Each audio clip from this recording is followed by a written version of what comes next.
"That's your room," my daughter-in-law said, pointing to a narrow storage space behind the garage, as if she were offering me something generous instead of taking everything that mattered. I stood there for a second, my hand still resting on the handle of my suitcase, feeling the salt air from the Atlantic drift through the open windows of the house my husband and I had bought 32 years ago. I didn't argue. I didn't ask questions. I just nodded once and carried my bag down the short hallway, past the master bedroom where I could already hear laughter that didn't belong to me anymore. I'm Margaret Whitaker. I'm 68 years old, and until that moment, I thought I understood what family meant. I'm glad you're here, and I want you to stay with me until the end of this story, because what happened in that house changed everything I thought I knew about loyalty, about grief, and about how quietly a person can be erased from their own life. The room she gave me smelled faintly of paint and cardboard. Holiday decorations were stacked against one wall, and there was a small twin bed pushed into the corner, covered with a thin blanket that didn't belong to me. I set my suitcase down slowly, running my fingers along the edge of the mattress as if touching it might make it feel more real. Just a few hours earlier, I had been driving down Highway 158, watching the coastline open up in front of me, thinking about Thomas. He loved this place. He used to stand on the back deck every morning with his coffee, measuring the day by the sound of the waves. One day, he told me, this will be where we grow old together. That was before the heart attack, before the silence that followed me from room to room, before I started being invited places that didn't quite feel like invitations anymore. When I walked back into the main part of the house, Ashley was already arranging flowers on the kitchen counter, bright white lilies in a glass vase I recognized as mine. Brian stood beside her, scrolling through his phone, his shoulders slightly hunched like he was trying to disappear into himself. Neither of them looked up right away.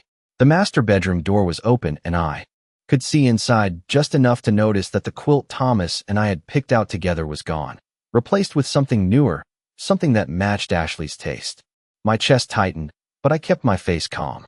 "Dinner will be ready soon," Ashley said without turning around, her voice light, almost cheerful, as if nothing about this was strange, as if placing me in a storage room inside my own beach house was just another practical decision. I sat down at the kitchen table, folding my hands neatly in front of me, listening to the distant crash of the ocean beyond the windows.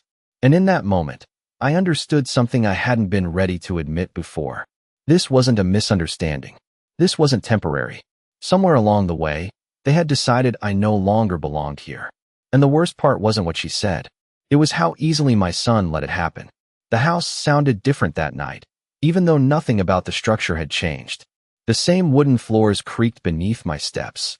The same ocean breeze slipped through the screened windows, and the same clock above the kitchen doorway ticked steadily, marking each second as it passed. But there was something else layered beneath those familiar sounds now, something colder, something that did not belong. I lay awake on that narrow twin bed, staring at the ceiling just inches above me, listening to the muffled laughter coming from the other side of the house. It drifted down the hallway in soft bursts, followed by the clink of glasses and the low hum of conversation. I recognized my son's voice among them, relaxed in a way I had not heard in years, and it settled heavily in my chest. I closed my eyes, but sleep did not come. Instead, memories surfaced, one after another, as steady and unstoppable as the tide outside. I saw Thomas standing on the deck again, his hand resting on the railing as he looked out at the water, telling me how proud he was that we had managed to buy this place without borrowing a single dollar. I remembered the weekends we spent sanding the floors ourselves, painting the walls, choosing every piece of furniture with care, because we knew this was not just a house, it was our future. And now I was lying in a storage room, treated like a visitor who had overstayed her welcome. Sometime after midnight, the laughter faded, replaced by silence that felt even heavier than the noise. I got up slowly, careful not to make a sound, and stepped into the hallway. The house was dim, lit only by a small lamp left on in the living room. I walked toward the kitchen, my bare feet cold against the hardwood floor, and poured myself a glass of water. That was when I saw it. It was pinned to the refrigerator with one of the magnets I had bought years ago at a small shop near the pier. A printed calendar, neatly organized, each week marked with handwritten notes. June, July, August. Every single week filled. Rental dates. Prices written beside them. for $1,200 per week. My fingers tightened around the glass as I leaned closer. There were notes in the margins, small reminders written in Ashley's handwriting. Cleaning schedule, linen delivery, guest check-in times. And then, at the bottom corner of the page, almost as an afterthought, a line that made my breath catch. Move Margaret out before July. I read it again, slower this time, as if the meaning might change if I gave it enough time. But it did not. It stayed exactly what it was. Clear, deliberate, planned. I set the glass down carefully on the counter, making sure it did not make a sound. For a long moment, I just stood there, looking at that piece of paper, feeling something shift inside me. It was not anger, not yet. It was something quieter, something colder. The kind of realization that does not come with raised voices or sudden reactions, but settles in slowly, like a truth you can no longer avoid. This had not started today. This had been building for a long time. In conversations I was not part of, in decisions made without my knowledge, in small moments I had chosen to overlook because I wanted to believe everything was still intact. I thought about the way Brian had avoided my eyes when I arrived. The way Ashley had already arranged the house as if she owned it. The way my things had been moved without a single conversation. None of it was accidental. None of it was temporary. I reached out and touched the edge of the calendar, my fingers tracing the line where my name had been written. Move Margaret out before July. They had already decided when I would be gone. They had already built a plan around my absence. I withdrew my hand slowly and stepped back, the quiet of the house pressing in around me. Somewhere down the hall, a door shifted slightly, and I heard the soft sound of movement, but no one came out. No one checked on me. No one asked if I was comfortable in that small room behind the garage. I stood there a moment longer, then turned off the kitchen light and walked back down the hallway, each step steady, measured. When I reached the storage room, I paused at the doorway and looked inside, at the narrow bed, at the stacked boxes, at the space they had chosen for me. Then I stepped inside and closed the door behind me. But I did not lie down right away. Instead, I sat at the edge of the bed, my hands resting calmly in my lap, my thoughts no longer scattered or uncertain. Because for the first time since I arrived, everything was clear. They were not asking me to leave. They were preparing to remove me. And that meant one thing I had not considered until now. If they had a plan, then so did I need one. Morning came quietly, the kind of soft gray light that slips through curtains before the sun fully rises. And for a moment, I lay still on that narrow bed, listening to the ocean in the distance, trying to remember what it used to feel like to wake up here without tension sitting in my chest. But then I opened my eyes, and the ceiling above me was still too close. The air still carried that faint scent of stored boxes and old paint, and the memory of the note on the refrigerator returned with perfect clarity. Move Margaret out before July. I sat up slowly, smoothing my hands over the blanket as if this were just another morning, as if nothing had shifted during the night.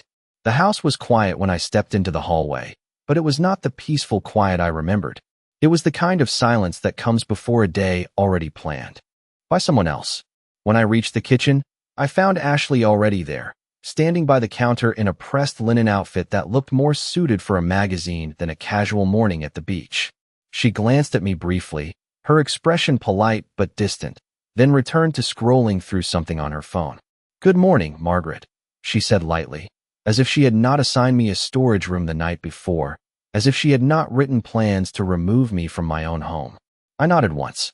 "Good morning." My voice sounded steady, even to me. Brian walked in a moment later, rubbing the back of his neck, his eyes flickering toward me for a split second before shifting away again. "Morning, Mom," he said, already reaching for the coffee pot. There was a time when he would have hugged me first, when he would have asked how I slept, when he would have noticed if something was wrong. Now, he moved around me as if I were just another piece of furniture in the room. I poured myself a cup of coffee and sat at the table, the same table Thomas and I had picked out together years ago, running my fingers along the smooth wood surface as if it might anchor me. Ashley began speaking about the day's plans without looking at me. "We have a couple coming by this afternoon to see the place," she said casually. "They are interested in booking 2 weeks in July. It is a really good rate." I lifted my eyes slowly. "Booking?" I asked, though I already knew the answer. She smiled, that same composed smile that never quite reached her eyes. "Yes, we have been working on turning the house into a summer rental. It just makes sense. The location is perfect, and honestly, it is too much space to go unused. Too much space. I let the words settle for a moment, hearing the way she said them, as if she were explaining something obvious, something I should have already accepted. Brian added quietly, "It will help with expenses, Mom. Maintenance, taxes, all that stuff adds up." I looked at him then, really looked at him, and for a brief second, I saw something there. Not defiance, not confidence, something closer to discomfort, maybe even guilt. But it passed quickly, replaced by that same distant expression I had been seeing more and more over the past few years. "I see," I said simply. Ashley nodded, satisfied, and returned to her phone.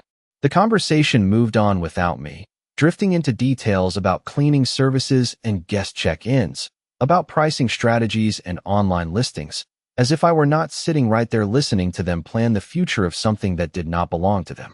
I took a slow sip of my coffee, letting the warmth settle in my chest, and focused on keeping my breathing even. Every word they said confirmed what I had already realized the night before. This was not about helping me. This was not about practicality.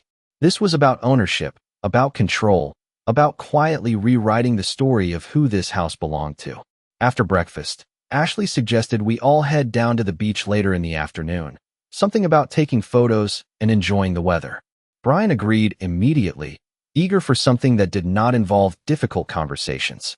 I nodded once, as if I were part of the plan, as if I were included in the decisions being made around me. But inside, something had already changed. I was no longer trying to understand their behavior or excuse it. I was observing it, measuring it, noticing the details I had ignored before. The way Ashley moved through the house with ownership in every step. The way Brian followed her lead without question. The way my presence had been reduced to something temporary, something easily moved, easily dismissed.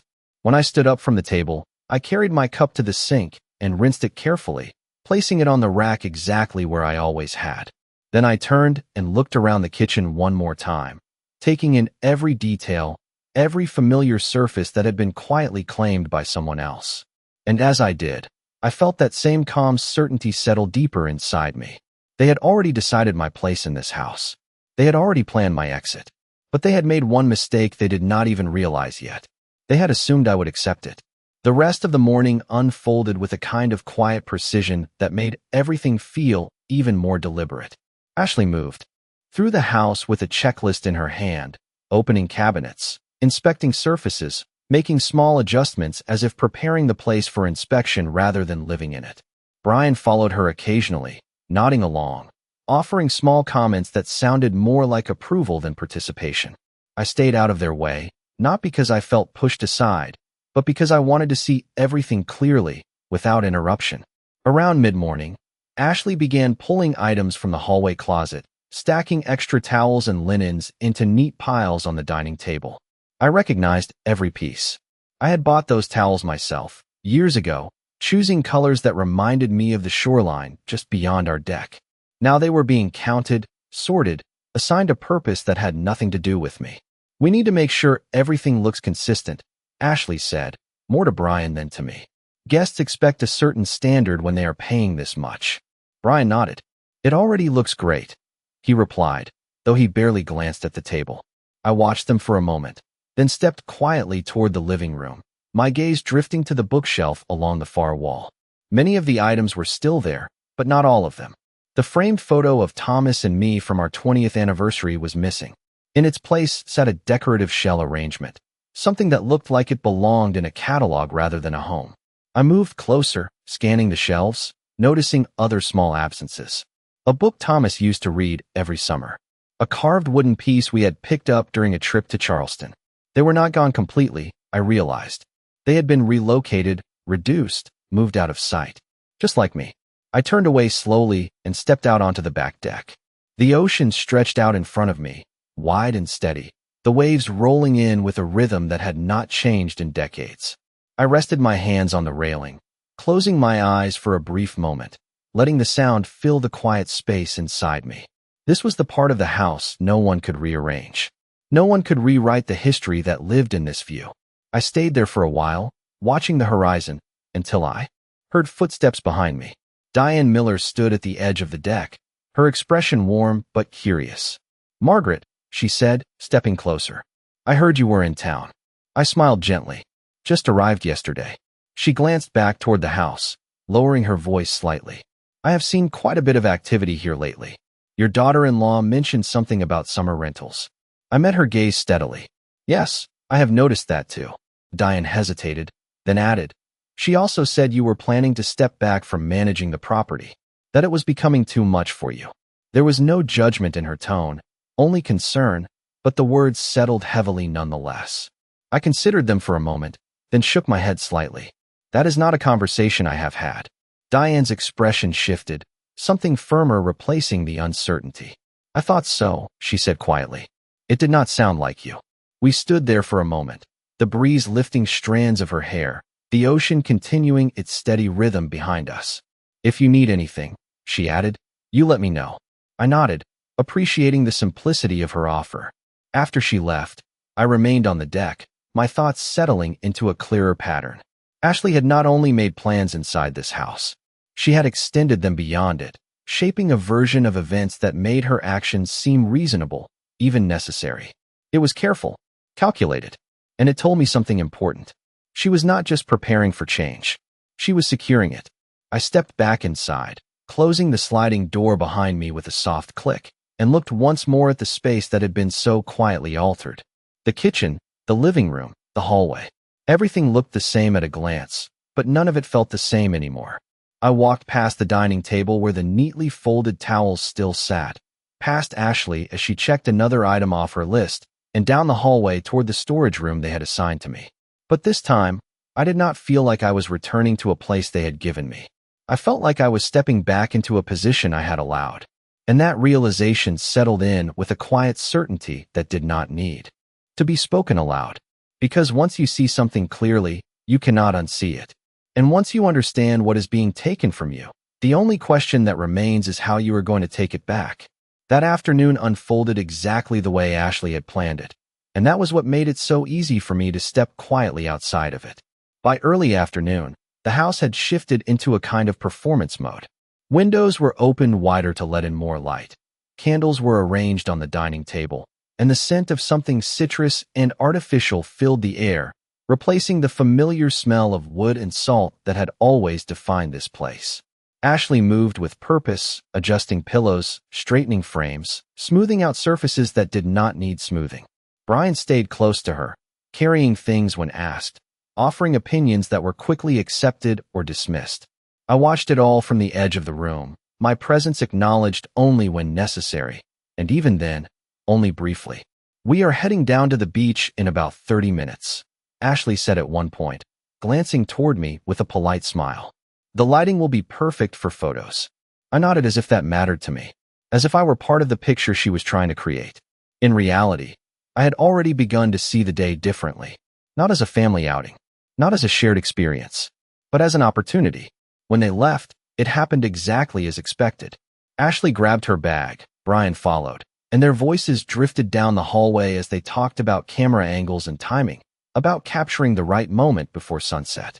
The front door closed with a soft, final sound that seemed to echo through the house. And then there was silence. Real silence. The kind that had been missing since I arrived. I stood still for a moment, listening, making sure there were no lingering footsteps, no forgotten movements. Then I walked calmly to the kitchen and picked up the phone. My hands were steady. I dialed a number I had not used in months, but one I knew by memory. Ellen, I said when she answered. I need you to confirm something for me. Her voice on the other end was warm, familiar, and precise. As I explained the situation, I kept my tone even, describing what I had seen, what had been said, what had been planned. There was a pause when I finished, not long, just enough to carry weight. Margaret, she said finally, everything related to that property is still in your name. The deed, the trust, the insurance, all of it. No one else has legal authority to make decisions about that house unless you have given it to them in writing.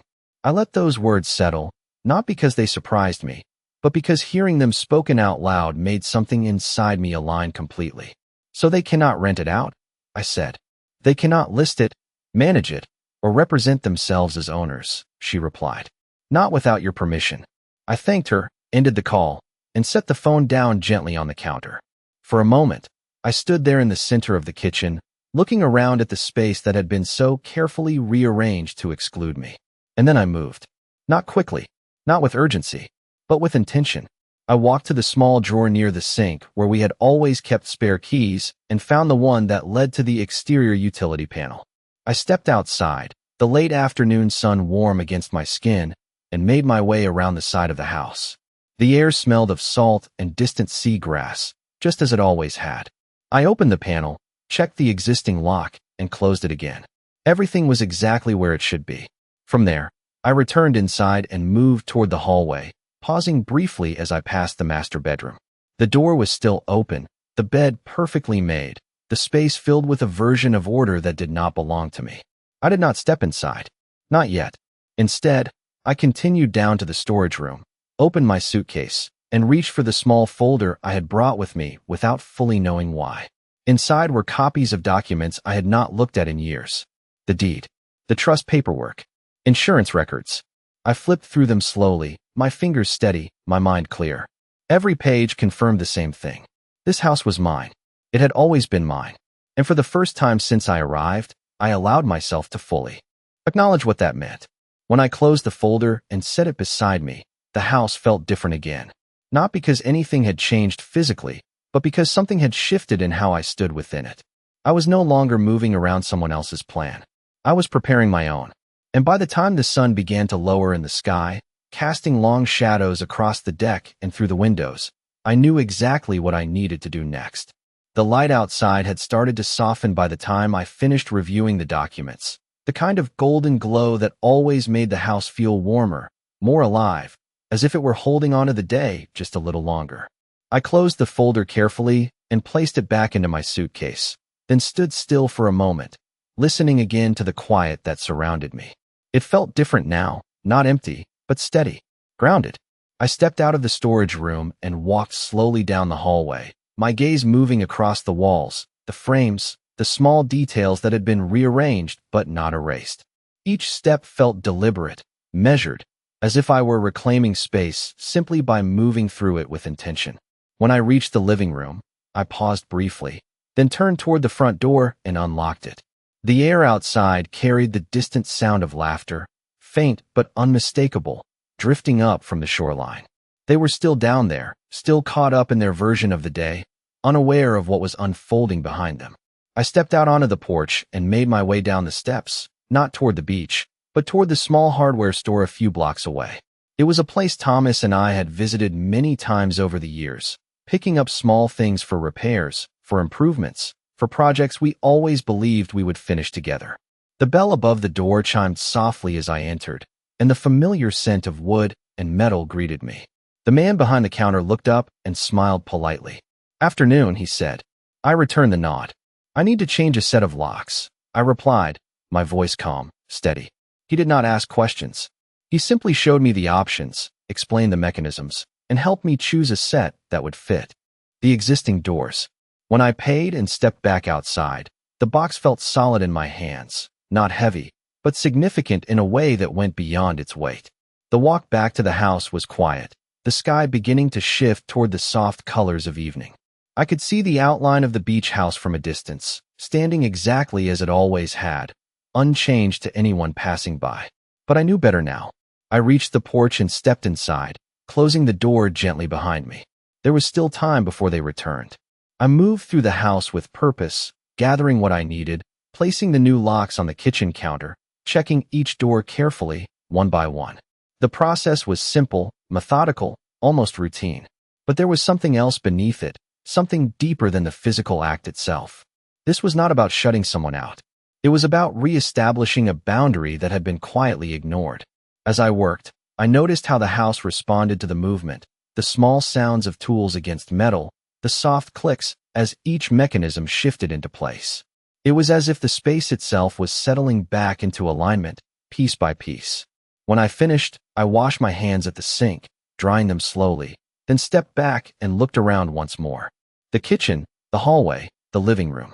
Everything looked the same, but nothing felt the same. The sun had dipped lower now, casting long shadows across the floor, stretching toward the front door. I walked to the window and looked out, my eyes following the path that led down toward the beach. In the distance, I could see figures moving along the shoreline, small against the vast stretch of water and sky. Their voices did not carry this far anymore. Only the sound of the waves remained, steady and constant. I stood there for a moment longer, my reflection faint in the glass, then turned away and made my way toward the center of the house. I did not rush. I did not hesitate. By the time the sky began to deepen into evening, everything that needed to be done was already in place. And when I finally sat down in the quiet of the living room, I realized something with a clarity that left no room for doubt. They had spent their time preparing for my absence. I had spent mine preparing for their return. The first sound was the distant crunch of tires against gravel, faint at first, then growing clearer as the car made its way up the narrow drive. I did not move from where I sat. The house held its quiet, steady and composed, as if it had already decided which version of the evening it would accept. A moment later, I heard voices, light and easy, drifting closer with the rhythm of footsteps approaching the front porch. Ashley was laughing about something, her tone bright, confident, untouched by doubt. Brian said something quieter in response, his voice lower, but still relaxed. They had no reason to expect anything different. Not yet. The front door handle turned once, then paused. There was a small, almost imperceptible shift in the air, the kind that comes when expectation meets resistance. The handle turned again, this time with more pressure. A soft metallic resistance answered it. "That is strange," Ashley said, her voice carrying clearly through the door.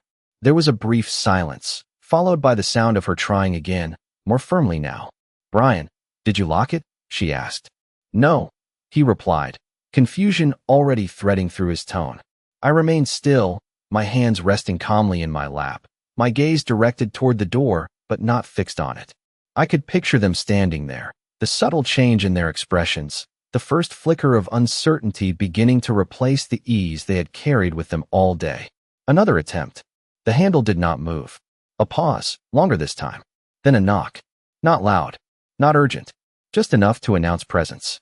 "Margaret," Brian called, his voice careful, as if stepping into unfamiliar ground. I stood then, not quickly, not dramatically, but with the same measured control I had carried through the entire day. Each step toward the door felt deliberate, steady, grounded in something deeper than reaction. When I reached it, I did not open it immediately. Instead, I rested my hand lightly against the wood, feeling the solid surface beneath my palm, the boundary it now represented. On the other side, Ashley spoke again, her tone shifting slightly, a hint of impatience beginning to emerge. "Margaret, can you open the door?" she said. "The lock is not working." "Not working." I let the phrase settle for a moment before I responded. "It is working exactly as it should," I said, my voice calm, even, carrying clearly through the door without strain. There was silence on the other side, sharper this time, edged with something that had not been there before. "Surprise. What do you mean?" Brian asked, his voice lower now, more uncertain. I opened the door then, slowly, allowing it to swing inward just enough for them to see me clearly, standing inside the house they had been moving through as if it belonged to them. The evening light fell behind them, outlining their figures against the fading sky. Ashley's expression shifted first, her confidence faltering as her eyes moved past me, taking in the space behind my shoulder, as if searching for confirmation that something had changed. Brian looked at me directly, his face drawn, something heavier settling into his features. "Mom," he began, but the word did not carry the same ease it once had. I stepped slightly to the side, not to invite them in, but to make the space between us unmistakably clear. "You said this house needed to be managed properly," I said, my tone steady, without accusation, without raised emotion. "So I made sure it was." Ashley's posture stiffened, her gaze sharpening as the meaning of my words began to take shape. "You cannot just lock us out," she said, her voice controlled but tight. "We live here." I held her gaze for a moment, not with challenge, but with clarity. "No," I replied quietly. "You do not." The words settled between us, simple and precise, carrying more weight than anything louder could have achieved. Brian's eyes flickered, moving between Ashley and me, searching for something to hold on to, something that would restore the balance he had grown comfortable with. But there was no balance to return to. Not anymore. The house stood behind me, quiet and unchanged in structure, but no longer uncertain in its boundaries. And for the first time since I arrived, I could feel exactly where I stood within it. For a moment, no one spoke. The air between us felt still, stretched thin by something that could not be undone. Ashley was the first to recover, her expression tightening into something sharper, more controlled. "Margaret, this is not appropriate," she said, her voice measured, as if she were correcting a minor inconvenience rather than confronting a boundary she had never expected to face. "We have guests coming this week. We have plans. You cannot just change things without discussing it." I watched her carefully, noting the shift in her tone, the way she framed the situation as if she still held authority here. "I did not change anything," I replied quietly. "I simply restored what was already mine." Brian shifted beside her, his weight moving slightly from one foot to the other, his eyes avoiding mine again before finally returning. "Mom," he said, softer now, "we were trying to help. The house is a lot to manage. You thought you could decide for me." I interrupted, not raising my voice, not stepping forward, but holding the space exactly as it was. He stopped speaking. Ashley crossed her arms, the gesture small but deliberate. "We were thinking long-term," she said. "About what is practical. About what makes sense." I let out a slow breath, not out of frustration, but out of clarity. "Then you should have included me in that conversation," I said. "Because this house is not something you manage around me. It is something you speak to me about." The words landed with a quiet weight, not forceful, not emotional, but undeniable in their truth. Ashley's gaze hardened, but there was something else beneath it now, something she had not shown before. Uncertainty. She glanced briefly toward Brian, as if expecting him to step in, to correct the balance she had always relied on. But he did not. He stood there, caught between the two of us, his silence no longer passive, but exposed. "We have already invested time into this," Ashley continued, her voice tightening slightly. "We have made arrangements. We cannot just stop everything because you feel uncomfortable." I held her gaze steadily. "This is not about comfort," I said. "This is about ownership." The words settled into the space between us, heavier than the others. Brian's shoulders dropped slightly, as if something inside him had finally aligned with what he had been avoiding all day. "Mom, are you saying we cannot stay here?" he asked, his voice quieter now, stripped of its earlier certainty. I did not answer immediately. Instead, I stepped back just enough to allow the light from inside the house to fall more clearly across the doorway, illuminating the space behind me. The living room, the kitchen, the hallway. Everything exactly as it had always been, but now unmistakably defined. "I am saying," I replied slowly, "that you do not get to decide where I belong in my own home." Ashley opened her mouth to respond, but no words came out at first. For the first time since I had arrived, she seemed to hesitate, her usual confidence interrupted by something she could not immediately resolve. "This is not how families handle things," she said finally, though her voice had lost some of its earlier strength. I considered that for a moment, then nodded slightly. "You are right," I said. "It is not." The silence that followed was different from the ones before. It was not filled with tension or confusion. It was filled with recognition. Brian looked at me again, really looked this time, as if seeing something he had not allowed himself to see before. The distance between us had not disappeared, but it had changed shape. Ashley shifted her weight, her posture no longer as certain, her control no longer as complete. And the house stood quietly behind me, unchanged in structure, but no longer uncertain in its place. Because the truth had been spoken out loud now, without anger, without argument, but with a clarity that could not be dismissed. And once something like that is said, there is no returning to the version of things that existed before. Brian did not speak right away, and that silence told me more than anything he could have said.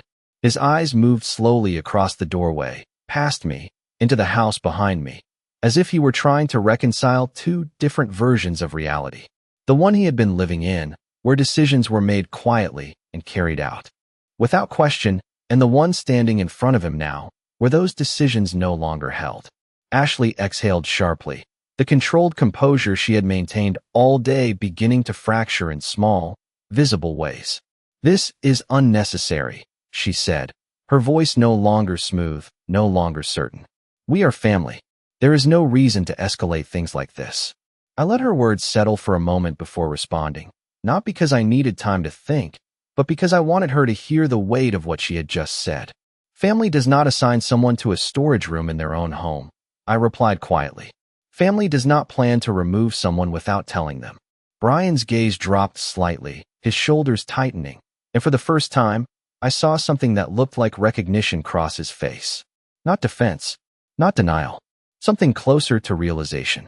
Ashley glanced at him, expecting support, expecting him to step forward and restore the balance she had relied on. But he did not. He remained where he was, his silence now heavier, no longer neutral. The distance between them, subtle but undeniable, began to form in that moment. So what happens now? Brian asked finally, his voice low, careful, as if stepping into unfamiliar ground. I looked at him steadily, not with anger, not with accusation, but with a clarity that left no room for misunderstanding. Now, I said, you take your things, and you find somewhere else to stay.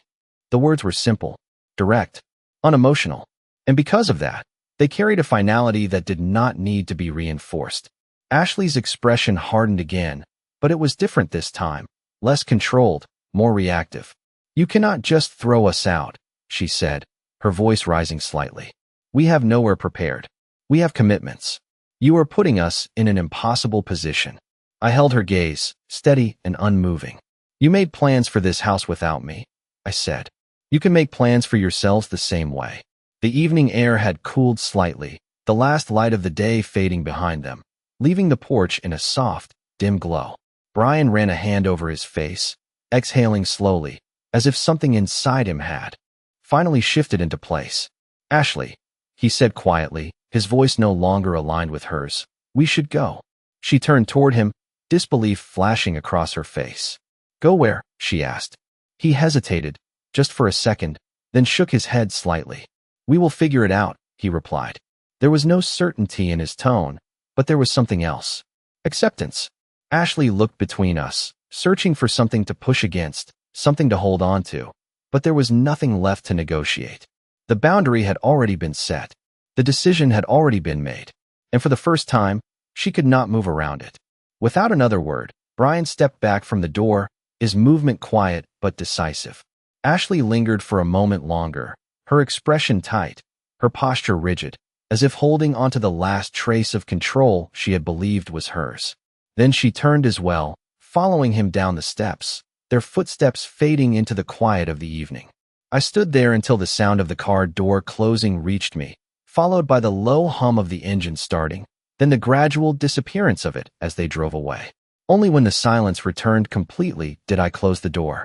The lock clicked softly into place, a small, ordinary sound that carried more meaning than it ever had before. I remained there for a moment, my hand resting lightly against the wood, feeling the stillness settle fully around me. Then I turned and walked back into the house, not as a guest, not as someone passing through, but as the person who belonged there. The living room was quiet, the kitchen undisturbed, the hallway exactly as it had been before everything shifted.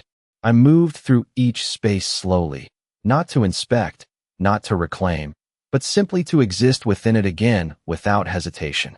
When I reached the master bedroom, I paused at the doorway, looking inside. The bed was still made with linens that were not mine, the surfaces arranged according to someone else's preference. But that would change. Not immediately, not out of urgency, but in time, in a way that reflected something real rather than something imposed. I stepped inside, crossed the room, and opened the window slightly, letting the sound of the ocean fill the space once more. The air moved gently through the room, carrying with it a sense of familiarity that had never truly left. And as I stood there, listening to the steady rhythm of the waves, I realized something with a clarity that felt both quiet and complete. I had not taken anything from them. I had simply refused to give away what was already mine. And sometimes, that is the only thing that matters.